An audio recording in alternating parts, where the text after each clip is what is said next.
Keşke daha önce bilseydim diyeceğin, hayatını kolaylaştıracak tatil hilelerine hoş geldin. Tatilde işine yarayacak pratik tüyoları izlemeye hazır mısın? Ben Zeynep Çimen. Kanalıma hoş geldin. Denizden çıktım, tam duşa girecektim. Arkadaşım dur hemen duş alma dedi. Meğer deniz suyunda magnezyum, kalsiyum gibi birçok mineral varmış. Birkaç saat vücudunda kalması daha iyi olur. O yüzden hemen yıkanma deyince ben de ilk defa duyduğum için bayağı şaşırdım.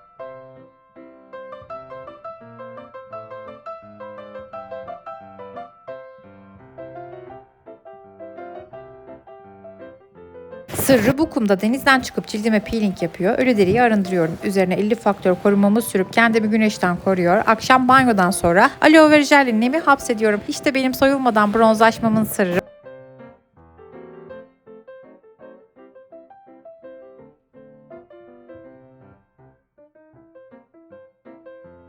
İşe yaramasına aşırı şaşırdım. Kızımın kulağına su kaçmıştı. Sahilde güneşlenen bir bey yerden sıcak bir taş alıp kulağına tutun dedi. Biz de hemen ılık bir taş bulup kulağına koyduk. Taşın sıcaklığı kulak kanalını gevşetti. Başını yana eğince su saniyeler içinde akıp gitti. İlk defa duyduğum bu yöntem sayesinde plajda kulak çöpü aramak zorunda kalmadık.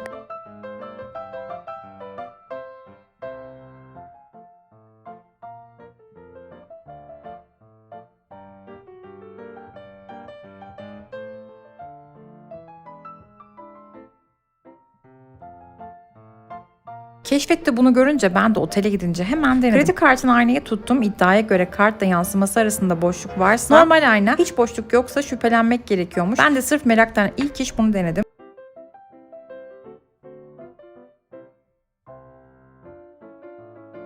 Her yaz plajda uyguladığım taktik, kızımın ıslak saçlarının uçlarına limon sıkıp akşamında zeytinyağı ile besliyorum. Saç hem yıpranmıyor hem de kendi doğal tonunda açılıyor.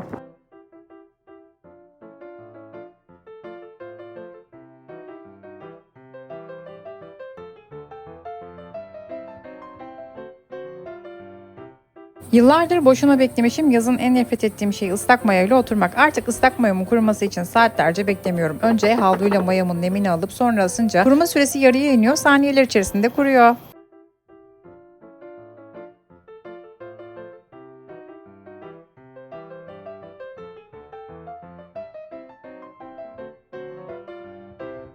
Yeni fobim yüklendi. Otel kettle'larında iç çamaşırı ve çorap yıkayan turistlerin videolarını gördükten sonra yurt dışı seyahatine çıkınca önlemimi aldım. Kahve bağımlısı olarak hijyenimi şansa bırakmayıp bavula kendi kahve makinemi attım. Artık kahvemi huzurlu içiyorum ama aklıma hep o videolar geliyor.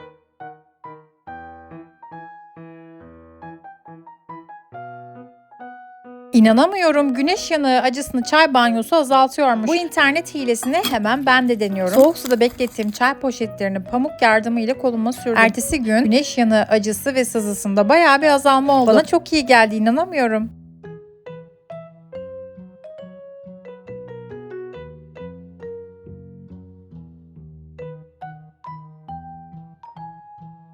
En doğru fotoğraf çekme açısını bu kadar kolay bir yöntemle bulabileceğinizi biliyor muydunuz?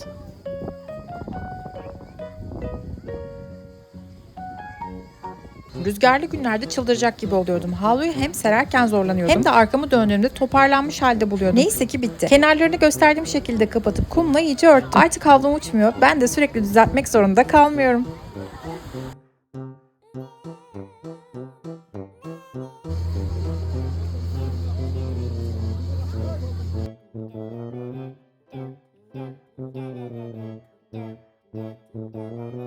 Bunu neden daha önce düşünemedim? Artık telefonum kullanmıyor. Plajda altına yapıştırdım. Delikler ilk günkü gibi tertemiz kalıyor. Meğer telefonumu kumdan kurtarmanın yolu bir yara bandıymış.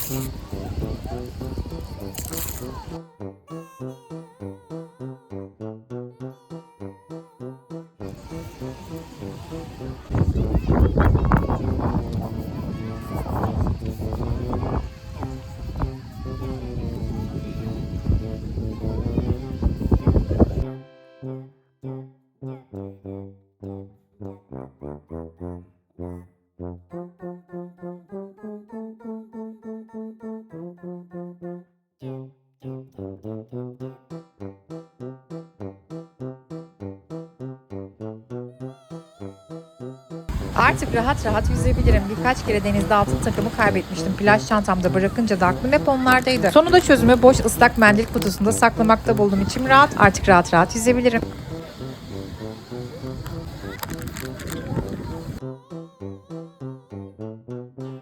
Yabancılar bu işi çözmüş. Geçen gün yurt dışı seyahatinden dönen arkadaşımı ziyarete gittim. Yolculukta yaşadığı bulantı sorununu oradan aldığı yağ karışımıyla bitirdiğini anlattı. Şok Nane oldum. Ve okaliptüsten oluşan karışımı kulak memesi ve arkasında sürünce bulantısına çok iyi gelmiş.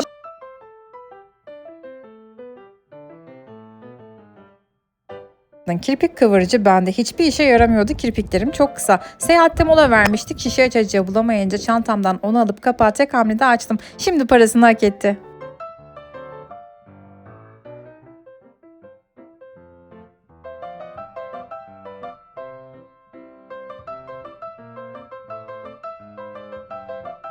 İşe yaraması şaka mı? Pikniğe gittiğimde üzerim böcek dolmuştu. Çantamdaki kedi tüyü rulosunu çıkardım. Üzerimde gezdirdim. Saniyeler içerisinde bütün böcekler ona yapıştı.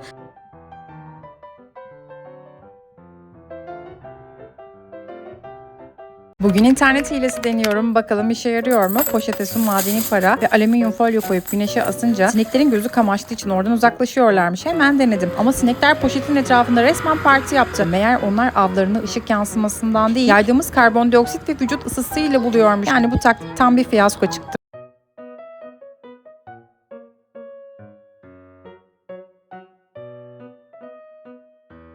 Şimdi yerini buldu. Otelde kalırken diş fırçasını nereye koysam hijyenik gelmiyordu. Peçetenin üzerine koysam ıslanıyor, karton bardağa koysam ağırlıktan devrilip düşüyordu. Sonunda bardağı ters çevirip fırçayı tabanına sapladım. Taş gibi durdu. Resmen diş fırçası standım oldu. Şimdi yerini buldu.